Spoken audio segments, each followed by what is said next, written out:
So good evening to all and welcome to this session on creating happy classrooms.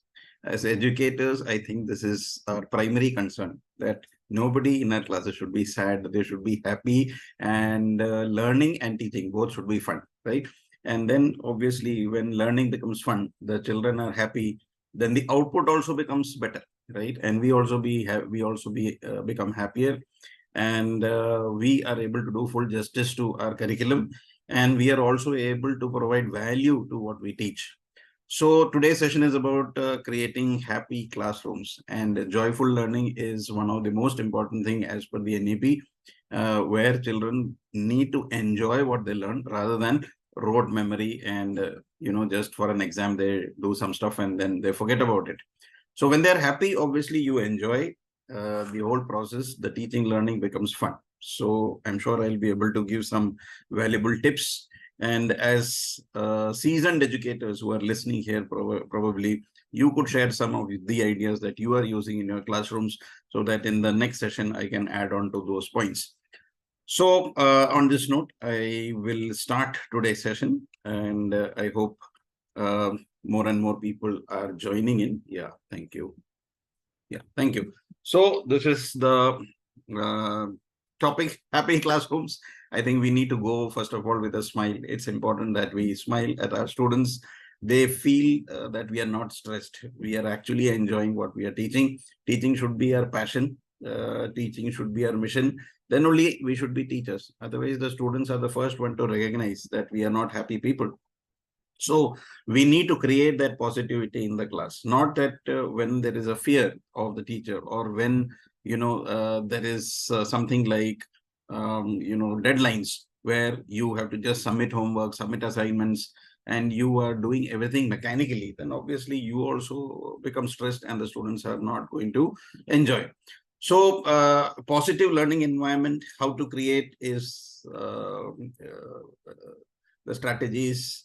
Different people use this in different ways, and I have collected from different sources, from my own experience and from my colleagues, and a lot of you had given me suggestion in the previous sessions on how they create happy classrooms.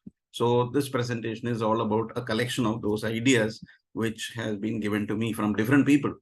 So the first thing that everybody said, that our relationship with our student should be very good. Unless the student likes the teacher, they normally don't like the subject. So what happens is that when I like a particular teacher, I am enthusiastic about learning. And if I don't like the teacher, then obviously that takes a backseat. There are exceptions, of course, where things proceed normally even without this factor. But if we are taking genuine interest and genuine care of our students, they also reciprocate, right? So sometimes I have seen many cases in our school where teachers will say that, I teach in a boys' school. So they say, boys, my throat is not good today. I've got a bad throat. So please cooperate. And you won't believe it that they actually, normally they will be very talkative, or they'll try to disturb. But on that particular day, since the teacher has made that request, that teacher is not well, they will be little cooperative. So that's what happens when you have a rapport with the students. Then otherwise what will happen, they know that you are having a bad throat, they will have fun. Okay, today ma'am or sir is having a bad throat, let's take the advantage, and ma'am cannot or sir cannot shout at us or scold us, so let's have fun. So that's another way of looking at it.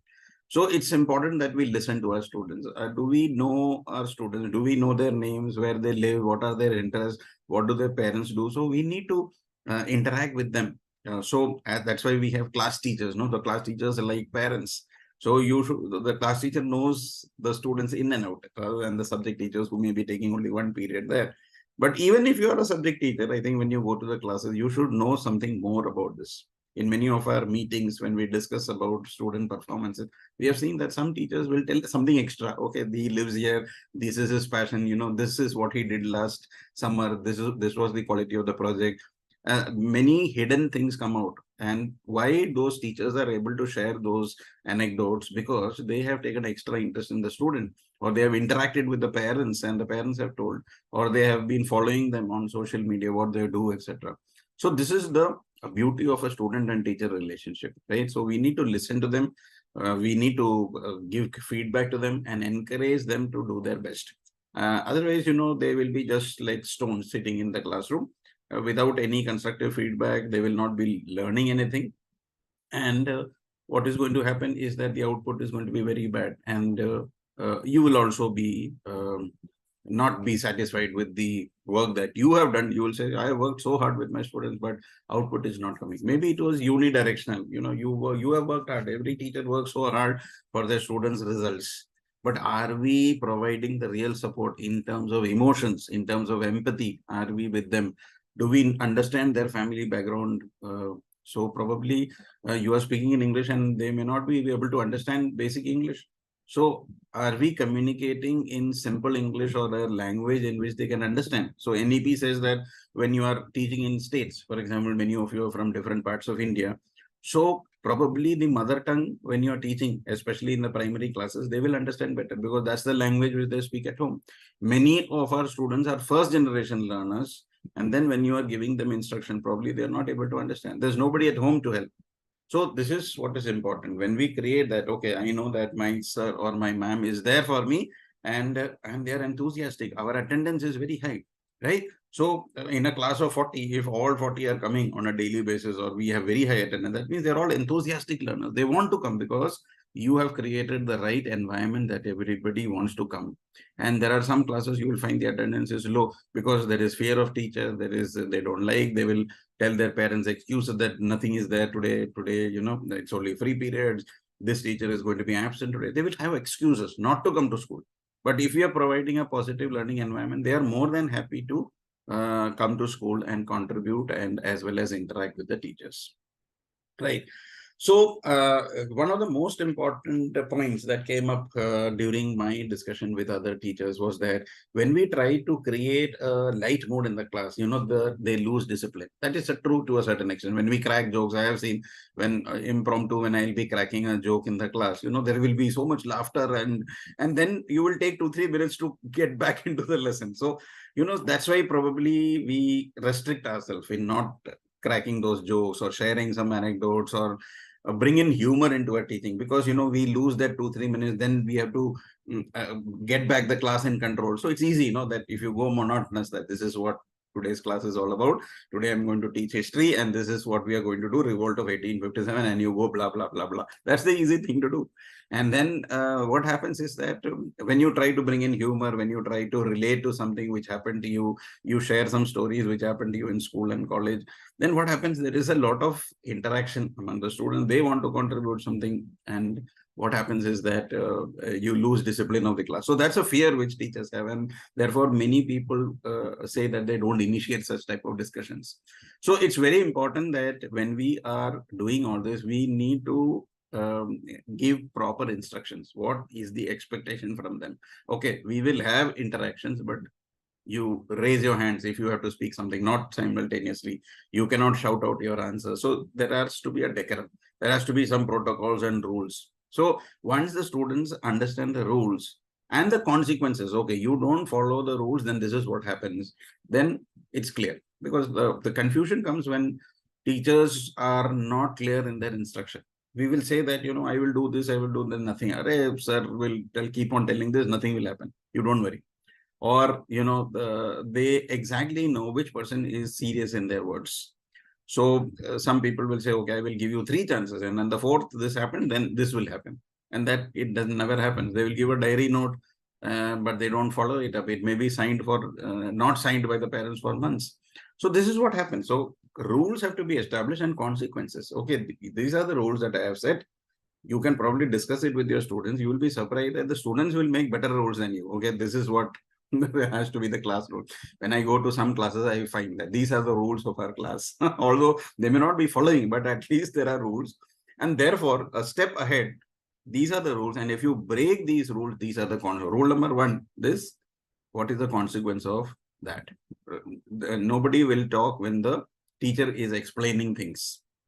Okay, suppose when I'm explaining something, there shouldn't be any talking between themselves. Suppose that is a rule that we have put. Okay, they can ask questions once you finish, or they can ask questions to you, or they can talk to you, but not amongst themselves. So there is a separate time to be given. Suppose that rule is established. Then what happens if you break the rule? What is the consequence? They have to know that. Otherwise, they are confused. Okay, what will be the next action? They don't know. Sometimes you become too harsh, and sometimes you become too soft. Sometimes you ignore. So these are the students are confused of the consequences. So this creates respect, inclusivity, and kindness, because see, rules are meant for all. One of the most common mistakes which people, the educators do is having favoritism. Never do that. People will know you for being fair. Whether you are the topper of the class, whether you are the richest in the class, whether you are somebody's, known personality, son or daughter, or the that person's parent is a PTA member or someone close to the management of the school. When we are fair, nobody will complain. That is what we are expected as educators. We have to be like the justice. We have to be a symbol of justice, just like the Indian court, which is having the tarazu. There shouldn't be any weight going down on either side of the balance. We have to be fair, and when we are fair and we do justice, and when the treatment to all the students are same, then students will respect you. That is what I have seen, and I always tell that whoever you are and whatever you do, the consequences of your actions will be same for all, and it has to be very clear. And they know that, okay, sir is saying that he is true to this. Okay, so it's important that we establish that you need to be fair. So some teachers I have seen are very hesitant to scold the so-called good students. The reason being that they are the probably the opinion makers. They may complain to the principal, or they may go back home, and then the parents will charge at you, because over the years they have been pampered, and it's easy for us to always put the blame on the naughty ones and scold them, because they are used to it. They're used to it. But these intelligent ones, they may be secretly doing the same thing what they are doing, but we ignore to a certain extent. Why? Because if we scold them, they may be sensitive, because no other teacher may have scolded. But we have to very kindly tell them that there is a sense of justice in my class. Whoever it is, this is the consequence of the action. And once you establish that, it's going to be a very peaceful environment. People are going to love you for the justice that you do, because everybody, I think, as human beings, as adults, we also want justice. We want equal treatment. If somebody is getting a preferential treatment, we may not raise our voice, but secretly we may be thinking, why is this person getting this treatment when I am doing the same work? I am also at the same level. Why this differential? Same way in our class, all our 40 students in our classes are equal, irrespective of caste, creed, religion, color, whatever, right? Whether you belong to this community or that community, for me as a student or as a teacher in my class, all my students from whatever background is, it is my duty that I have to ensure justice. There should be no bullying in the class. So when students know that you are going there for them, you are like a father or mother or elder sister or elder brother for them, who they can approach, I think that is the happiest moment. And that's what heaven is. Heaven is when there is justice, and when every student is taken care of. So creating kindness, creating justice is one of the foremost things that will enhance you to create these happy moments for the students of your class. And your environment has to be welcoming. You must have seen that video. I saw the one video where one teacher is prepared a chart.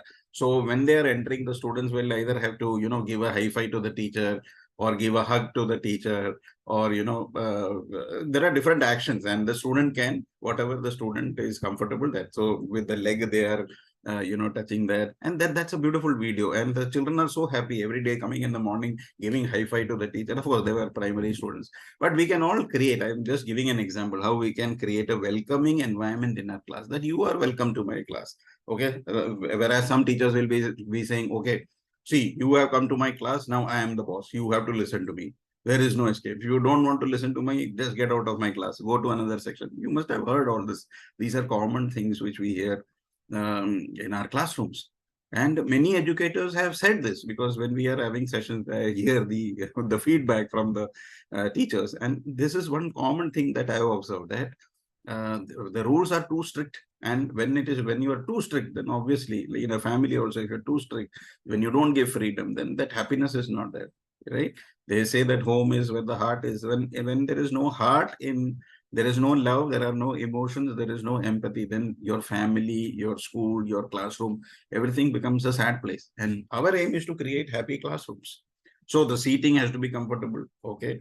As far as possible, give them comfortable seating, whatever is allowed. Of course, different setups and different infrastructure will be different for different places. But as far as possible, it should be ventilated, clean water, basic electricity facilities. I think these are the basics which children should be. And boards, visual displays should be good. If you are a high-end school, then go for smart boards and put beautiful quotes in your classroom. Give them a lot of resources, that these are the resources that I have found. You, why don't you try this? This, go to this site, this is good. Give them question bank, give them resource material, give them videos. So all this, what is going to happen? Give them choices, spoil them with choices. Okay, see, this is, I am not the only teacher. Now we are living in a world of anytime, anywhere learning. You have so many resources to choose from. Why don't you do this? So when I am going to do that, then our learners are going to choose what they like. So it's important that every student in the class is treated in the same way. Now you see the price of tomatoes have gone up. It's almost 140 per kilo. And you see apples are also 140 per kilo. So you see the who knew that tomatoes will become equal to apples. So same like students, we have different type of students in our class, and we underestimate some of the students, and we get surprised that, he was like this in the school and now he has become that. And, he will remember those incidents which his teacher said. You have seen these interviews of film stars and those celebrities. I used to be punished and all that. And they take it in a humorous way. But actually, if you see in the background, if they were not promoted probably in their choice of speciality.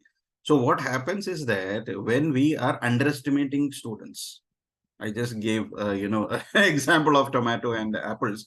So who knew that the tomato would one day become equal to the apple? Because we are always classifying our students into different grades or in different brackets. We are concentrating on the so-called toppers, and we are not concentrating on our weak students or average students, because we know that this is their caliber. But you can do only this much. You try to get 60%. That's enough for you. We are setting boundaries.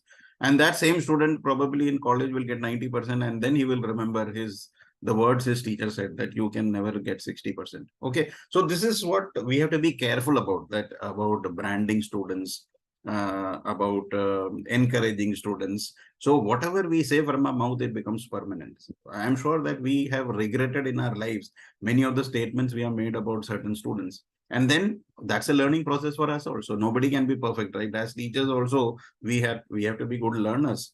So it's important that mistakes that has happened in the past, we don't repeat that. And we cannot go on doing the same thing and hurting more people. So it's important that we promote active learning. And active learning can only be done when we engage the students.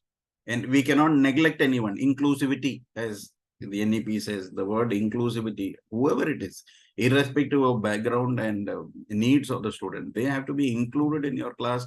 No child should be felt left out, or they will say nothing will happen, I will not do my work, ma'am will not say anything, or sir will not say anything.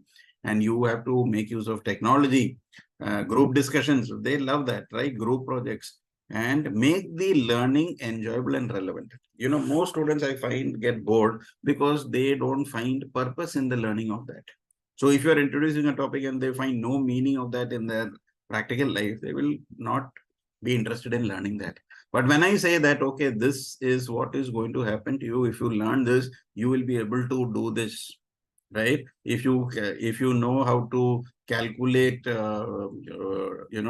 income tax that a person has to give to the government, if you know the methodology of that, see, when you grow up, when you work for a company, you earn this much and you save so much, and then you have this much money, how much tax you have to give, you can calculate on your own. You don't have to hire a tax consultant for that. So when the student is able to understand that, okay, this is important for me to understand, this is how I can calculate myself, I don't have to be dependent on a consultant for this, pay money, then they will listen.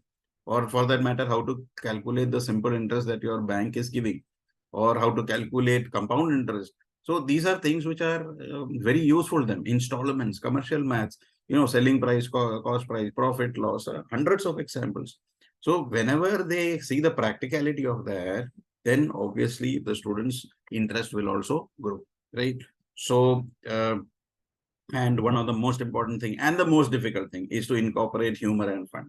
If the classes are boring, then half your students are actually not physically dead, but they are actually not listening to you. They are only sitting there as statues, probably not even responding. Half of them may be sleeping, eyes with eyes open, isn't it?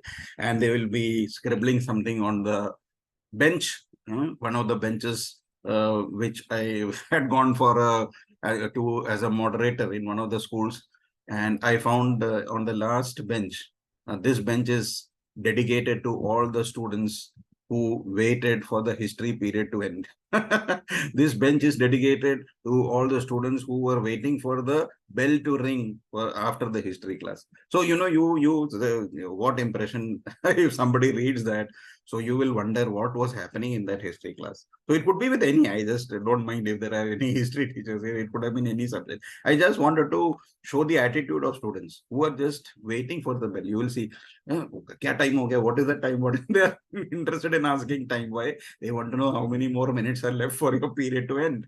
And sometimes you will get, sir, the period got over so fast. That means you have done a great job, right? You have done a great job. If they say, sir, you just came in and the period got over so fast, that means you kept them engaged. They were interested. They wanted more of that to continue. Or they will say, sir, why don't you take our fifth period? Why don't you take our sixth period also? Please, sir, we don't want to do this period. Can you take it? So that shows that they're really enjoying your classes. Smart, happy classroom, right? You are able to create a happy classroom if students want more of you. And if they make a sad face, oh my God, sir has come again or ma'am has come again. Oh, and then you will get the vibes that, okay, so I need to change my strategies. And I'm happy that now, at least now in the past 1 or 2 years, we are ready to learn. We are ready to learn, and I am learning every day. You are learning every day, and we become better versions of ourselves. That is important. See, we all have our deficiencies, but what is important is to correct it. Can we can incorporate a lot of games in our classes, give them puzzles. They are very good with digital media and resources. Give them a lot of things to experiment on that. Ask them to create PPTs and present something. Celebrate their achievements and milestone. Small things. Sir, I won this Aryavata competition, or I went for an NTC, or in my locality there was. So you are what is this? Your locality? Nothing. Don't discourage that. So you will say, oh my God, this is what happened. Try to be inquisitive about what the contest was, what are the type of questions. The child will feel happy. If possible, give those certificates in the assembly so that the child, feels special. Maybe put it in your class groups or put it on your school website that these are the student achievements. So these are all rewards. We don't have to give physical rewards, no, or a trophy or anything like that, but recognition of the work that they do in the school, outside school, will go a long way in creating happy classrooms. So the most important thing that a teacher has to understand is there has to be a growth mindset, because unless there is a growth mindset, the student has to be given a target. Okay, bacha, you have scored 50 here. You are capable of doing better. That's a common thing that every teacher we write in the report cards. You have scored. You are scoring below potential. You are capable of much more. We try to increase the target of the student, because our aim as a teacher is to promote those students to greater heights. So if you are 40, let him go to 60. 60 goes to 80. 80 goes to 90. 90 goes to 100. That's our constant target. We cannot be allowing the student to remain static. That's not good for you and not good for the student as well. So we need to encourage students to set higher targets, for better results. Is a common comment that teachers give in the report. So that regular feedback when you give. So I, for example, got a very good remark from my teacher when I was in class 8, that capable of scoring above 90%. Capable of scoring about 90%. At that time, I was scoring some 70 or 75. Capable of scoring 90%. And, that gave me so much happiness that, ma'am is seeing that I am able to perform up to 90. So that belief of the teacher in me raised my standards, and I was able to achieve that 90% in my board exams. So sometimes it works miracles. When you are a 70% guy, a simple statement in the report saying that capable of scoring above 90%, and that changed your entire life. And if the student would have, if the teacher would have written excellent, good, very, performed very well, then I would have been very satisfied and enjoyed. I would not have reached the next level, capable of scoring above 90%. So that, ring some bell in your brains that you have to go to the next level. And the teacher has got that confidence. I should not break that confidence. So, that understanding is there between the teacher and the student. We need to give more autonomy to our students, give them more freedom. The more freedom we give, I think more respect you get. But in our institutions also, when we work, if we are ruled by dictatorship, or we live in a country where there is a dictator, then what happens? We feel suppressed. We are not able to do creative things. Same with our classrooms. If we are a dictator, we are an autocrat, not allowing anything to be done in the classroom except for your orders, then what happens? We are creating, dictatorship in the class. It's not a democracy. It is not autonomy. So what happens? The student will only participate when you are giving autonomy. You have to give them freedom of choice, opportunities, allow them to explore, initiate discussion, allow them to ask questions. Many of us don't allow questioning because probably we ourselves are not confident. So that shows that we are not confident. If we are not allowing our students to ask questions, I think our attitude is wrong, because when we are not allowing our students to ask questions, that questioning is, somewhere, what is the scientific bent of mind, as they say, is lost. When the child is small, as a parent, you must have realized the child will have hundreds of questions, and nothing is impossible for the child. Okay, what is that? What is this? How does it work? So many. And then gradually, as they become adults, questioning is less because they are ridiculed by the adults. Oh, what type of question is this? Somebody will ask a question. Probably the other kids are making fun. You ask too many questions. What stupid question is this? And also, you won't believe it, there are educators who give such a reply that that's a stupid question. No question is stupid, right? So this is based on the feedback that I get from students also. When I conduct student workshops in different schools, they say that, sir, this sir came and said like this, that don't ask us stupid questions. Why don't you think properly and then ask questions? So the child, before asking, will, think 10 times. Should I ask it? Is my question stupid? In fact, they should be given freedom to ask anything which comes into their mind. Otherwise, it goes down the drain and we are not promoting them to the next level. So it's important that we give equal opportunities to all to ask as many questions. Maybe they slightly deviated from the topic also, but it is coming into the mind. You may be able to answer, you may not be able to answer, but give them the freedom to ask. If you don't know, tell them that you will find out from somewhere and you will give them necessary resources by tomorrow. So the student's voice is important. And very important. Nowadays, we are having so many webinars on social wellness, mental well-being, right? Health and wellness. This is become an integral part of anyone's life in this stressful environment. We are having stress, and because of stress, we have disease. The most common cause of disease is stress, not because of any other reasons. There can be multiple reasons, but the most common is stress. There are very, very obese people living in Italy, eating pizza and burger daily, all the fast food, and they are enjoying their life with all the overweight and obesity. Why? Because they are living stress-free lives. Besides the sea, they are enjoying. So there may be you must have heard that, very fit people who go to the gym every day doing physical, dying of cardiac arrest. Uh, in spite of all the physical activities that they do, in spite of all the nutrition that they take or vitamins they take. But so this is what happens. Stress is the killing factor in any field of life. So same way, if we are living in a stressful classroom, living in a stressful environment, that obviously percolates to the classroom as well.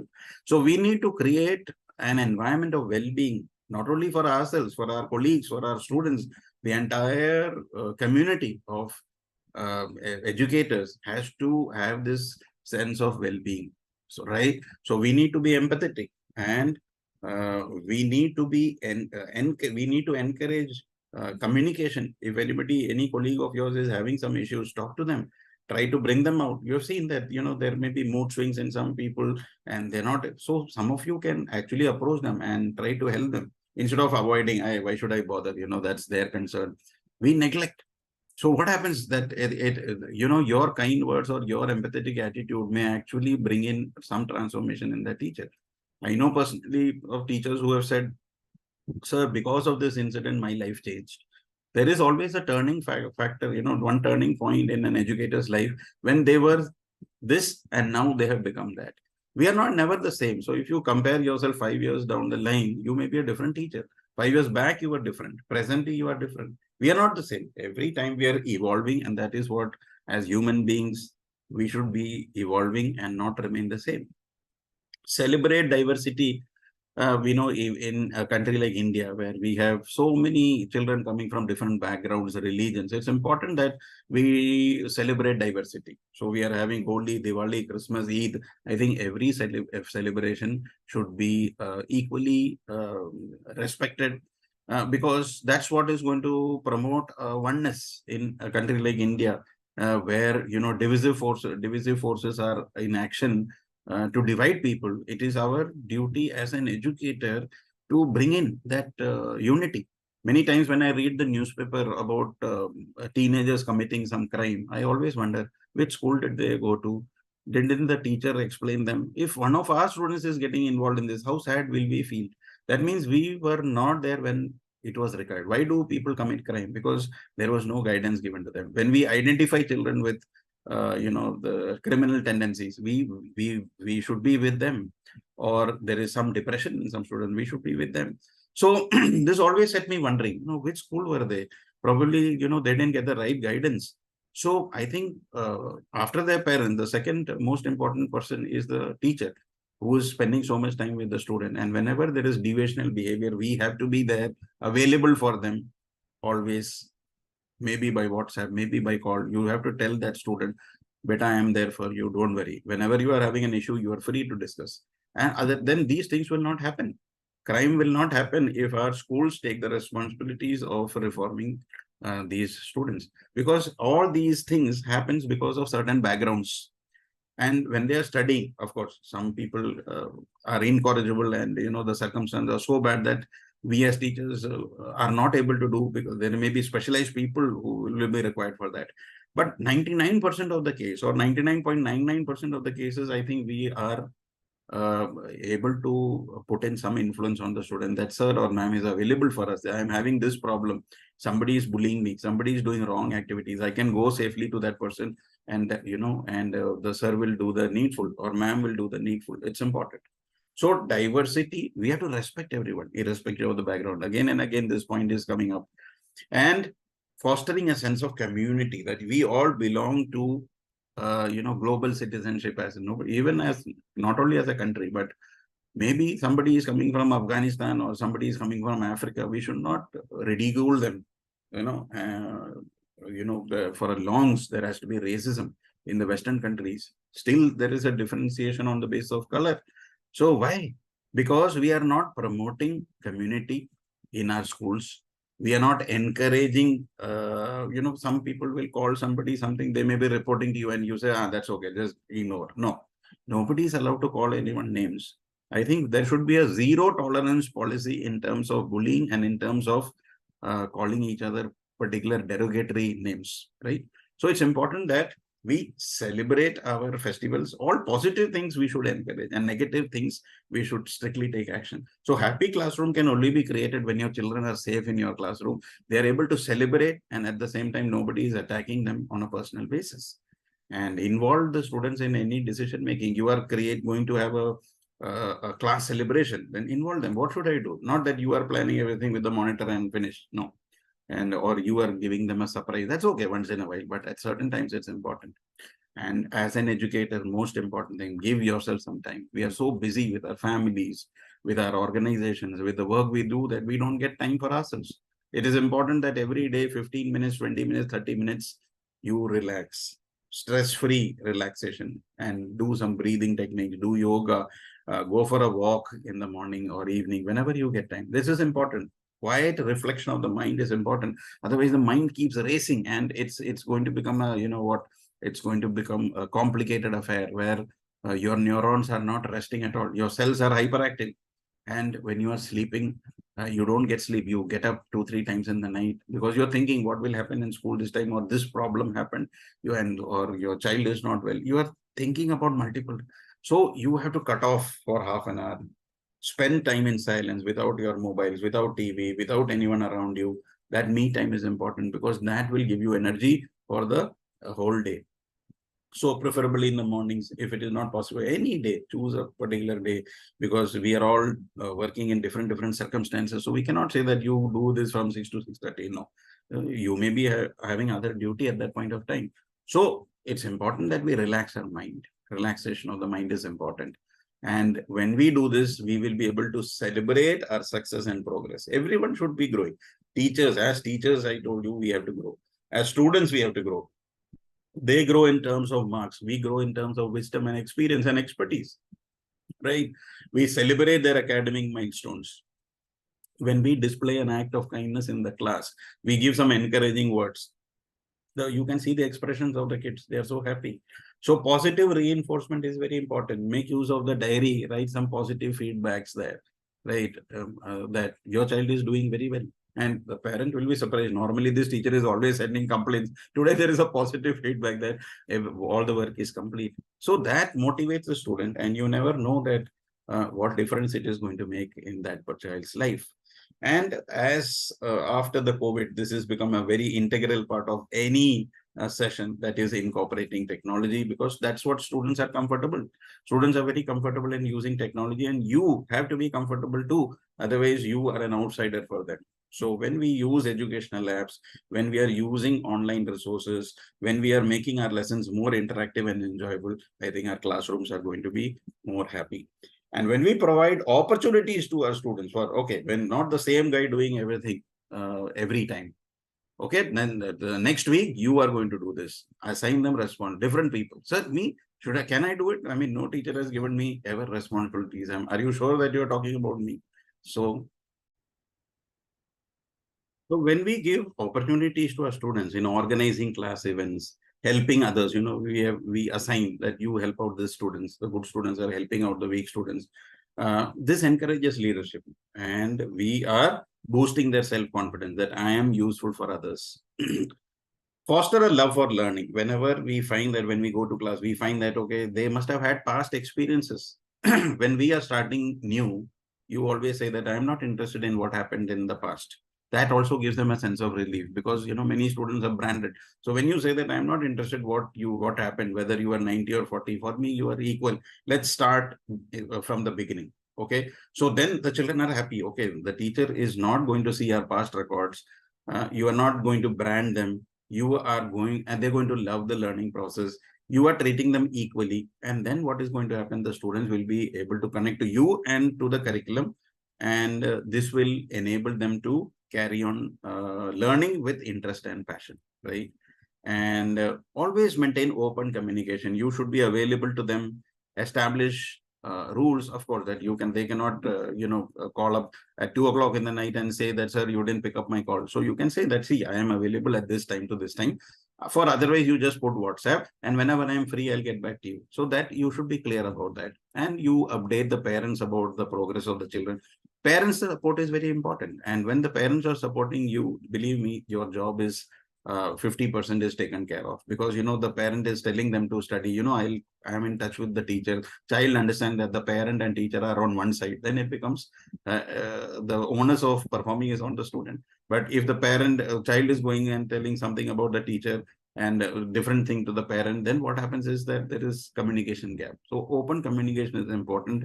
You have to be approachable, be responsive. Not that somebody is sending you a message and then after 10 days you will say, oh, I forgot that message, or you never answer any question in the class. I will tell you later, and that I will tell you later never comes. So this is important, that every classroom of us is unique. So it is important that we also devise methods, strategies to the dynamism of the class. So you are teaching probably 2 sections of 10th or 11th or 12th. You will find that both those classes are different and your strategies are different. So it's important that we devise different strategies for different classes by creating positive and learning environment. So I think then our students will be very happy. and they will be happy to be in your class. So on this note, I want to thank you, and please do give your feedback regarding the session, more ideas which can help me to create better classrooms. Because see, all these sessions that we are doing on our platform is to foster a culture of learning so that we become better and better. So we are having this series for the past so many years on different topics so that as educators we learn. So as I said, learning never stops till our death. We need to keep learning. So as one of my colleagues said, that there is no rest for educator. That's why when we die, we say rest in peace. So the peace will only come when when we die. Till that time, we need to keep learning. We need to keep teaching. So on this note, I want to wish you all the best. Thank you and all the best.